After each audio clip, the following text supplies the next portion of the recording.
This installment of Advance Your Wealth with Homer Smith. I'm your host and moderator, Ryan Ruff. It's great to see you. Great to be back with you all this morning. In just a moment, of course, we'll be bringing on Homer, private wealth advisor over at Convergent Wealth Partners. We're going to be diving into another wealth management discussion today, a little nuanced conversation today. And boy, do we have a good one in store for you today. But again, as people begin to funnel in here on the live stream, one of the benefits of us doing it live here on the Convergent Wealth Partners Facebook is for you to chime in with a comment should you like. So feel free to ask a comment or a question throughout the course of today's show.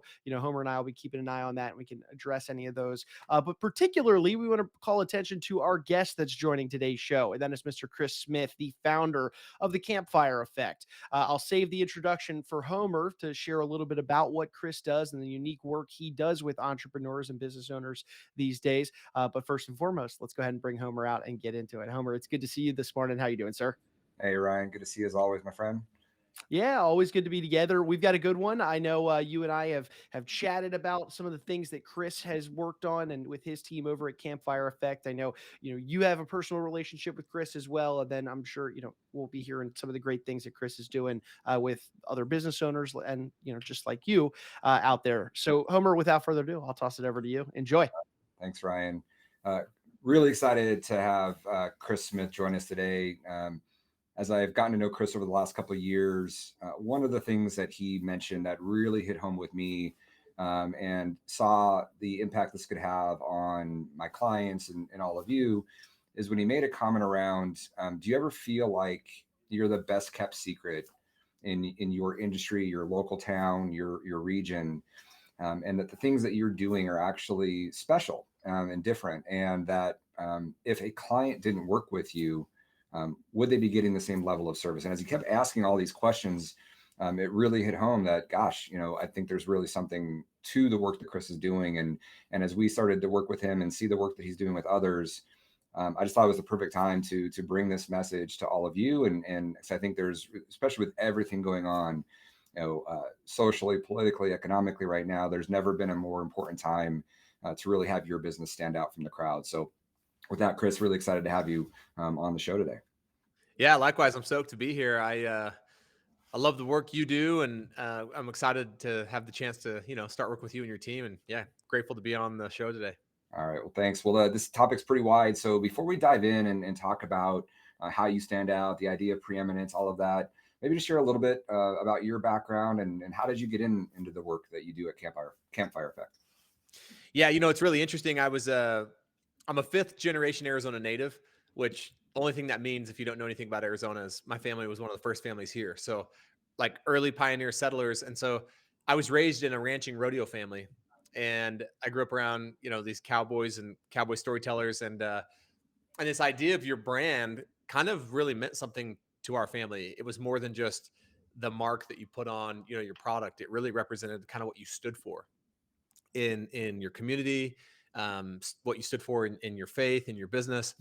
And so that idea of your brand being something that you really stand for was kind of interesting to me. I also grew up around a lot of cowboy storytellers. So the idea of, loving to tell stories came natural to me. In fact, in sixth grade at the year-end school assembly, Homer, when, they're handing out awards for all the great things you've accomplished in sixth grade, I got the award for least likely to be found in my seat.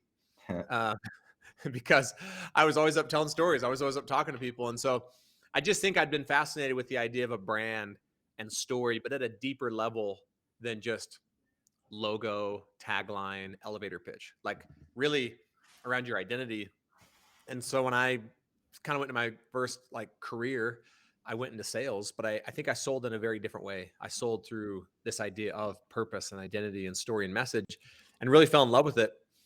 And finally I got to the point where I was like, man, I think instead of being the head of business development for all these different companies, I think I want to go teach some of what I've learned. So I just kind of took a chance several years ago and said, I think I have something I could share with the world. And yeah, I've been refining that process ever since.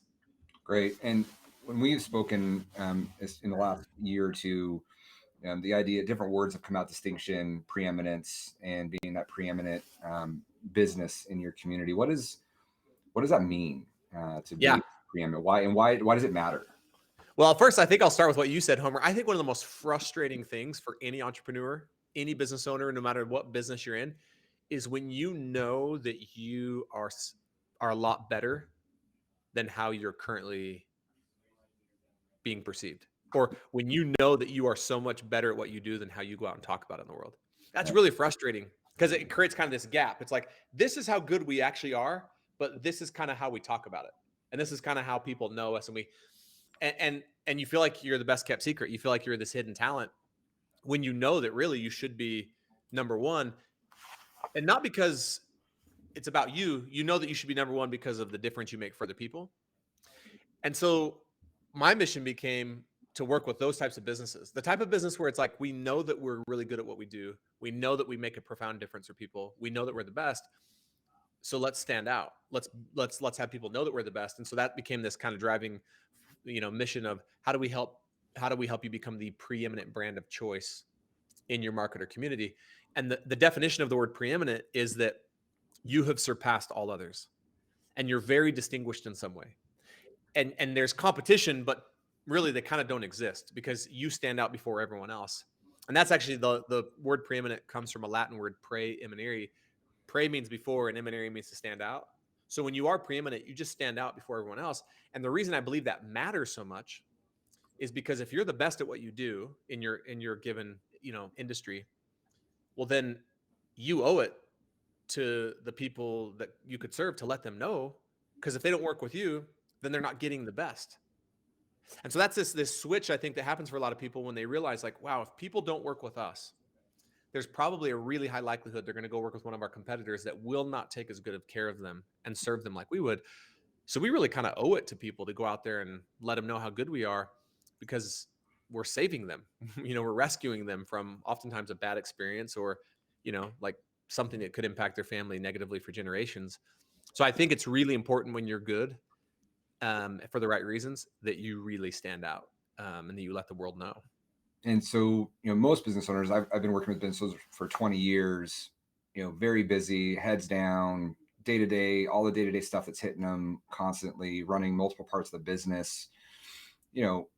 I clearly, I think everyone would agree that being the preeminent business in their industry, their region, their local area is important.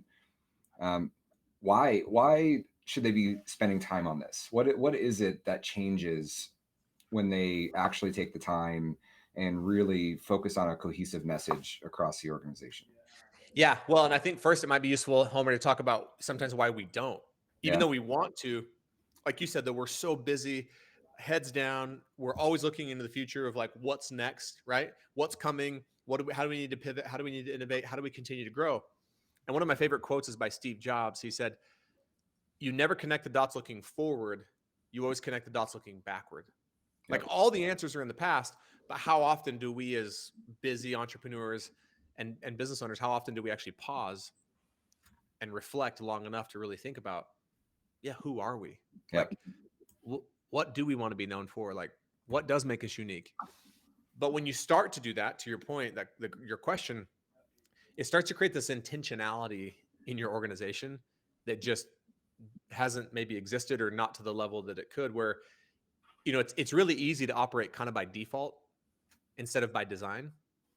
And it's easy to kind of let the opportunities just be the overwhelm. It's kind of the tail that wags the dog. Like, what's the next opportunity? And so I think part of the goal is to not operate by default, but operate by design, and also not to operate by opportunity, but to operate by alignment, right? Yep. And it just creates this level of intentionality, and it starts to unlock what we refer to as a culture of leadership in your organization. And that's something we talk a lot about is, how do you go from being, name the industry, right? How do you go from being, instead of being a financial advisor, how do you start being perceived as being a leader? Or instead of being a manufacturer, how do you be perceived as a leader? Or instead of being, a dentist, how do you be a leader? And there's a distinction between those. But as long as we're just kind of in the rat race of just on to the next opportunity, then we miss this chance to kind of rise above what it is we do, right? Which is our industry, and really start to be like, no, we're going to be like the leader in our industry and create this culture of leadership and intentionality in our organization, and start to make decisions more from a place of alignment than from just what's the next opportunity in front of us. A lot of the businesses I work with they're thinking about the next stage of their life, this big transition that might be coming, a sale of the business, a transition to the management team. And usually when you talk to other business consultants, the focus is all on the financials. Are your financials really good? Are they consistent? Is your management team really good? Are you the business owner, not the business itself? And so Right. that's a lot of the focus as they're preparing to go to market is all on the financials and the management team. How does the work that you do and this idea of branding, leadership, how does it differ maybe, or how does it fit in across all of that work? Yeah. How it's all connected? Yeah, it's a great question because I think one of the challenges every business owner faces is while they're in it, it's like how do I create growth and scale beyond just me, Yep. right? Because most business owners, you ask them, it's like, oh yeah, we'll continue to grow and scale as long as I'm there driving all of it, pushing, and I bear almost all of the weight and the burden on my shoulders of growth and scale. And I've got some, amazing people around me to support me. It's a magical thing though when a business owner can start to offload some of the growth and the scale to their team where the business can grow right beyond them. And sometimes we feel like as business owners those two things have to be at odds with each other. It's like, well, I can either have more personal freedom and less growth, or I can have more growth and less personal freedom. And it's like, well, what if you could do both? What if you could actually continue to grow and scale the business while growing your freedom? And that obviously creates a more sellable business that's more valuable, right? And Yep. and because it's transition ready at any point. And the key is really the first step of our process, which is called uncover your identity. And the thing that we found is that's allowed us to help so many business owners start to unlock a level of scale and success and growth beyond them while they're growing the business and then helping in the transition of or a sale is you have to create an identity that's bigger than you. And one of the things that I've learned the hard way in my own business and seen with other businesses is it's really tough to grow a business beyond its identity. So if the identity of the business is the business owner in some sense, and I'm not just talking about the name, right? But everything's been built around like that business owner and their capabilities, it's really tough to grow beyond that. And so that's why we start before we even dive into messaging, before we even dive into sales or differentiation, the very first thing we start with is your identity. It's like, who are you? And how do we create an identity that's bigger than you that everyone in the organization can connect with and align with? Because that unlocks this sustainability where the business can sustainably grow beyond you. And it's not easy, right? But it is absolutely possible. But I think most business owners either don't like that scares them, the thought of like how much work that's going to take, or they're just so focused on, again, the next opportunity and keeping up with the growth that they never pause to actually think about that until it becomes a real issue, till they go to sell it and they realize, man, my business isn't as sellable as I thought it was because the whole identity in the business really is me. Yeah. Or something happens to them from a health perspective and it's a rude awakening. And so, yeah, you have to start thinking about creating an identity of what your firm is going to be known for and what your business is going to be known for and who you are beyond just you. Yeah, great segue. So the next question I was going to ask is, a lot of people and business owners think they've got a good brand, a good message, and until you start asking them some questions. And so, and I went through the same process as I was learning about your work. So if you asked a business owner a couple of questions that you would know pretty quickly whether they really have this message as powerful as they want it to? Yeah.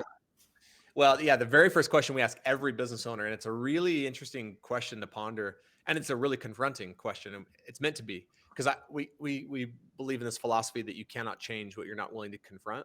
Yep. So, but if we confront this, right, and that question is, what do we want to be known for? That's a big question, right? And the thing I would encourage you when you think about answering that is don't answer it with how everyone else would answer it. So I've asked a lot of financial advisors and wealth managers that question, what do you want to be known for?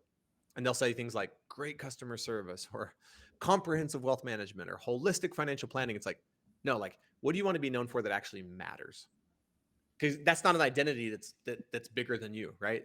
Yeah. And the risk in that is you want to create something around an identity of what you want to be known for that isn't that can't be commoditized. So if I say anything like, well, what we're known for is great service, or what we're known for is our technology, or what we're known for is our innovation, it's like, well, yeah, but that's easily commoditized. That has you sound like everyone else. So I give you an example. We worked with a medical imaging technology company one time, and I asked them, this question like we ask all of our clients, what do you want to be known for? And they said, well, what we're known for is we're known for delivering the best medical imaging technology in the world inside hospitals every day across America. And I was like, okay, that's interesting, right? But is that really a differentiator? Like, is there other people in your industry, competitors, that could argue, whether they do or not, that they also deliver the best medical imaging technology? And we pushed and pushed and pushed. And finally what we landed on was they're like, well, it's actually bigger than just delivering the best medical imaging technology in the world. It's the fact that we actually create life-saving possibilities every day inside hospitals across America. Hmm. And I was like, yeah, now that's something that would be worth saying. So now every one of their reps, right? Every time they go into, the very first thing they say is, yeah, what we're known for more than anything is, creating life-saving possibilities in hospitals every day across America. That's pretty powerful. So it's like, yeah, it's like something that actually matters, right? That people would actually want to get out of bed for in the morning and be like I'm part of that, right? Yeah. So that's one of the questions we ask is, what do you want to be known for? The second question we ask is, what is the true outcome of your work? Because I think sometimes the danger, Homer, is when you've been doing something for a really long time, you just you can't read the label from inside the bottle. Like, you're so in the bottle, you can't even see what it says on the outside of the label anymore. And sometimes we really discredit our work. Like a cosmetic dentist we worked with one time, we were asking him, what's the true outcome of your work, right? The true outcome, not what you think you do, but the outcome that gets created from what you do. Yep. And he was like, well, like the true outcome of my work is people have these really, the most beautiful smile they'll ever have. And I'm like, yeah, how many other cosmetic dentists are going to say that though? Like, no, seriously, what is the true outcome? And sometimes, again, we have to dig for hours on these questions. And what we eventually landed on is, he was like, you know what? I think the true outcome is people have confidence to go do things that they've always dreamed of doing, but otherwise would never have done because they were self-conscious of their smile. Yeah. That's the outcome of our work. And I was like, again, that's worth, so, and by the way, he's run with that and become one of the most successful cosmetic dentists, not just because of that, but that's been a huge, created a lot of momentum for him, his team. It's all over in their marketing. It's everywhere you go. He is known now as the confident doctor, like the confident dentist. Like, if you want to build your confidence, and I think one of his messaging statements we helped him create is, creating beautiful smiles is what I do. Building people's confidence is who I am. Yeah. Right. So along that line, so if you're a manufacturer, you make parts, you have a machine shop, Right. Well, how do it doesn't seem like it fits. Yeah. Does this work for every business, or is this because service-based business? How does this work? No, it's great. And what I love about that, Homer, is, again, it's like we're trying to help you reshape and rethink your identity. Because look, it doesn't matter what industry you're in. If you're a dentist, it's really tempting to go, I just fix teeth. If you're a financial advisor, it's like, I just help people do financial planning. If you're a manufacturer, it's like, I just make parts. Or, we even do this as human beings. I can't tell you the number of, women I've heard over the years be like, I'm just a mom. It's like, you're just the most important role on the face of the planet, in my opinion, right? It's like, but I think that's what happens to us is we really devalue our identity. We devalue the impact of our work. And so let's say you're a manufacturer of a part that allows cars to be safer on the road. The responsibility and the challenge you have as a business owner, in my opinion, is you have to be the one who can see beyond the metal and the parts and the tools and the machines and the dirt and rise above that to be like, no, this work we do really matters, right? And although on a day-to-day basis, it kind of doesn't seem like it does, what we're really doing is we're allowing individuals to get home safely to their family every single night. It's like, oh, wow. That's what we're known for. And it goes so far beyond the part, right? It goes so far beyond the machine. And I think that's the thing that I'm challenging business owners with all the time, Homer, in this first piece, the identity, which to me is the most important part. Because if we don't nail the identity, then to me, all the messaging and the branding and the sales is just like trying to put lipstick on the pig. We're just trying to dress this thing up that isn't, at the end of the day, all that inspiring. But I'm trying to help people see that what you do is so much bigger than you think it is. It's so much more profound than you think it is. And it's so much more than just. So that's a phrase we use a lot. Look, this is so much more than just financial planning. Look, this is so much more than just teeth. Look, this is so much more than just manufacturing parts. This is so much more than just, cleaning homes. This is so much more than just, so a lot of us tend to think that over the years that what we do, the tactical what we do, is just kind of like, it's just what we do. Yeah. But again, it takes some real work, and but you can do it. And just ask yourself, like any one of those scenarios, like using the manufacturer, if I was going to inspire a team, right, to really get behind what we're up to, so that I could unlock a level of growth and scale beyond me, right, and have a sellable business, am I more likely to do that by helping them see that, yeah, what we do is manufacture parts, or am I more likely to be able to do that by helping them see that, what we're really known for and the true outcome of our work is we allow individuals to get home safely to their families every single night? Yeah, it's a huge difference. And I think it kind of goes into the next question I was going to ask, which is, a lot of the stories you've been talking about as, business owner, you help them think through this, speak to what they're known for, what they want to be known for. From talking with you and the work that we're doing, it's clear to me that really this is a message that has to go across the entire organization. And so how does that work? This doesn't just sit at the C level. This is work that must be done across everybody, right? Well, and that's why we talk so much about leadership, Homer, in this, which actually kind of surprises people sometimes. They're like, I hired you to help me with my identity and my brand and my message. Like, why are we talking so much about leadership? And it's like, because that is what makes this sustainable. That is what takes us from potentially being just a cool saying or a tagline, and it can like transform the identity of your culture and the individuals in it. And so it's like, no, we're not just a manufacturer manufacturing parts. We're leaders who are providing leadership to this industry, right? I'm not just a dentist who's fixing teeth. I'm a leader who's providing leadership to people who want to grow their confidence, right? I'm not just a financial advisor giving advice. I'm a leader providing leadership to families, right? So it's like you start to think about this idea of leadership, that we don't just create this what we're known for and these cool statements for the public. Yep. We put as much energy and focus and intention also into driving them internally to where, do we really believe this? And are we living what we teach? And so there's 3 really simple definitions that we teach around leadership. The first definition of leadership is your ability to enroll people. I'll say this, your ability to enroll your people. That could be your team, that could be your family, right? Your coworkers, but your ability to enroll your people into a bigger vision of what's possible. Right? So like, just like that dentist, when he stumbled on, like, whoa, what we're up to is confidence. That was great. And it was a profound realization for him. Now though, it's like, can I enroll my team into that vision?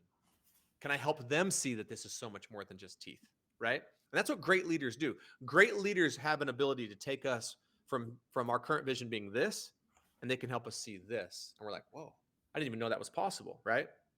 And probably everyone can think of someone, a coach, a parent, a mentor, a spouse, a coworker, who at one time in your life helped you see that more was possible than what you could see. Okay, so that's the first part. That's one of the greatest gifts you can give someone, or one of the greatest gifts you can be given, because left on my own, I can only see what I think is possible. I can't see what's truly possible, right? And then once we've helped someone see what's possible, in a perfect world, they would just magically go after it just because we helped them see it, but they don't always do that. So then the second definition of leadership is you're willing to challenge your people more than they've ever been challenged, while supporting them more than they've ever felt supported. So it's both.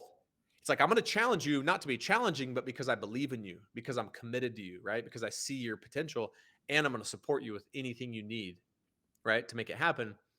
And then the third definition of leadership, and maybe the most important, is your commitment to being the demonstration of what you teach. So like, are you really going to live it? And you're not going to be perfect at it, but your people should really see you trying to live it. So we take this identity, right, that we're talking about around, let's just use the dentist example, right? Or even the medical imaging technology, right? Like, we create life-saving possibilities. It's like, whoa. And that's what it was for the leaders when we developed that, the core leadership team. And it's like, okay, now we have to help our people see this. Wow. They have to see that this is really what we're doing. Forget the technology. This is what we're really doing, right? And then we've got to challenge them and support them in showing up that way, right? So if I'm ever, like, let's say I'm the head of sales and I've got a sales team out there. If I ever think that my sales team isn't showing up with that kind of energy and that kind of like commitment around our identity, if I think that our sales team is showing up just to sell medical imaging equipment, Yep. I've got to challenge them and support them in like selling in a different way. And then I have to live it myself. So I would actually say that it'd be really unfortunate. And this is what I see a lot of companies happen, Homer.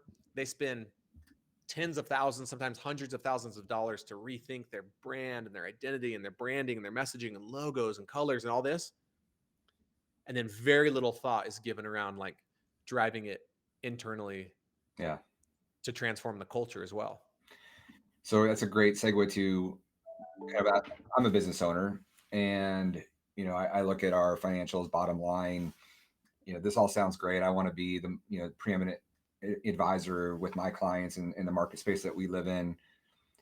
So from some of the success stories that you've seen over the years and the clients that you've worked with, how do you pin down an ROI on the work that you do? It's got to be a little challenging because it's not like, I invested in this software technology, it led to the X increase in productivity. How do your business owners see the ROI, and what have been some of the success stories around that? Yeah, it's a great question. So it is challenging to see the ROI if you don't fully implement it. Yeah. And I think that, again, when it comes to this idea of identity and story and message, sometimes we don't fully implement it to our own detriment. What I mean by that is you could easily go through this process, Homer, and as an outcome say like, wow, like I'm more inspired, my team's more inspired.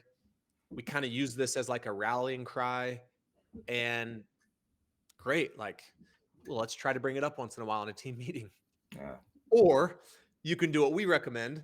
And by the and we've also learned the hard way that we kind of have to figure out a way to stick around to almost force our clients to implement this to as much as we can.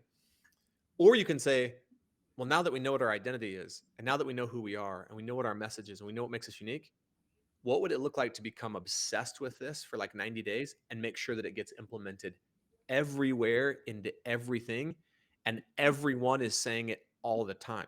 Yeah. Now that's another level of intentionality and commitment though. But if you're willing to do it, it's like, this should make its way into and transform all of the copy and the messaging on your website. It should be infused and actually be the focus of all of your PowerPoint presentations and decks. It should absolutely be the focus of your sales conversation, not just like hinted at, like, and that's why we have a story-based sales training, because again, these are things we've learned over the years, to be able to demonstrate ROI. We've created a story-based sales training for our clients. We now help them get it into all of their copy and their messaging. We help them get it into sales conversations and teach them how to use it. And so there is ways to actually measure, like, well, are we having more effective sales conversations? Yeah. Right? Are we closing a higher percentage of those sales conversations? Are we generating more leads using this messaging now in our marketing? But again, I don't know why we do this so often, Homer, but a lot of times when it comes to things like messaging and story, we go through the process and then we implement it in one area, like, oh yeah, okay, our website's updated. And then we question, like, are we getting an ROI from this? Right. So, and to me, the difference between inspiration and transformation is implementation. You don't want to have something like this just be inspiring. That's great. But inspiration has a shelf life. Like, it will expire, right? So in order for it to be transformational, and there's just this level of commitment and tenacity that some business owners just either don't have or aren't willing to like implement around this. But if you take on this mindset of commitment, which our definition of commitment is, there's nothing I won't say, there's nothing I won't do, there's no place I won't go. Yep. So if you say, okay, now that we have this new identity and we have this message and we know what makes us unique, there's nothing I won't say, there's nothing I won't do, there's no place I won't go to implement this everywhere. And by the way, by implementing it everywhere and saying it, everyone's saying it all the time, that is how you create so much momentum around it. And that's how you get everyone bought into it, to where you do unlock that level of scale beyond just you. But in my opinion, this really should make its way into everything and into certain like scenarios like sales, right? Presentations, marketing, where there is a very measurable, like, are we converting better than we were with the previous identity and message that we were using? Yeah. And I think right now, it's never a bad time to do this, but I just think with where the market is, economy, it's challenging out there. There's a huge opportunity as well when we get into these environments. If you can tell your story, your true story of what you do differently and why it matters better than everybody else, not only can you survive, but I think, an opportunity to really thrive right now. So I want to tie a bow on this one, but I want to shift gears a little bit, because I do think this is a really powerful an important message to business owners. But there's another side of what you do that I also want to touch on, at least briefly. I don't want to minimize it, just it's more time constraint. But in one of our recent conversations, I also discovered that you do work with successful families as well. And this is really important work to me, because a lot of the business owners I work with, they work really hard, 30, 40, 50 years, build this valuable company, get to the finish line, sell it, realize all this wealth, plan to pass it on to their family. And for a number of reasons, this whole idea of shirt sleeves to shirt sleeves, the money's gone by the second or third generation. And it's typically not for lack of planning. It's typically a lack of family harmony and communication. And so I know that you also do work in this area. So I just wanted to make sure we touched on that. How did you get into that? What kind of prompted you to go down that road? I know you've got an interesting and important kind of personal story around it. I don't know if we'll do the full deal on that, but why is that so important? How does it connect with the work you do on Campfire Effect? And why is it so important for successful families and families in general? I mean, successful families to be a successful family, whether it's dollars or just in harmony. Why is it so important? Yeah, I mean, the first thing I would say is I believe that the way we save the world is through strong families. And there's so much research that backs that up. Decades and decades of research that shows that the stronger we are at having strong connected families, the better we do as a society. And really, the purpose of it, the business that my wife and I started together is called Family Brand. So you can see it at familybrand.com. But we've created a system to help you become a better parent, a better spouse, and build a stronger family.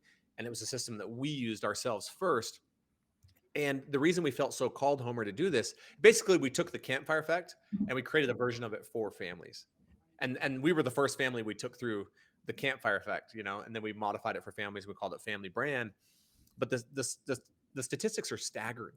Like over 90% of all families who pass along any kind of substantial wealth by the third generation, sometimes even second, over 90% of the time, all the money's gone, the family's torn apart.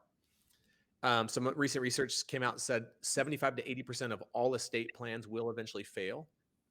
So what we've done as successful, wealthy families is we've been very intentional about planning, but what we've been intentional about planning is for financial success. And sometimes not even knowing, we've ignored any kind of planning around generational success. Yeah. And if you ask most families, like, hey, what would be more important to you 3 generations from now? That your family's preserved all the wealth, or that your family's successful generationally? Now, both would be great, right? And what's interesting is, for a lot of entrepreneurs and successful business owners, the very principles that they followed and adhered to create a really successful, sellable business are the exact same principles that allow you to be a really successful, intentional family. But it doesn't come as natural to implement them in your home as it does in your business. And so we just created a framework for entrepreneurs to do that would allow them to be as intentional in the building of their family's brand as they've been in building their, company's brand or their business's brand. Yeah.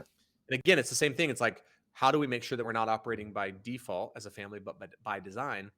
And it's a really similar structure. We help you uncover your identity as a family, really decide who you are, what you want to be known for. We help you create family values.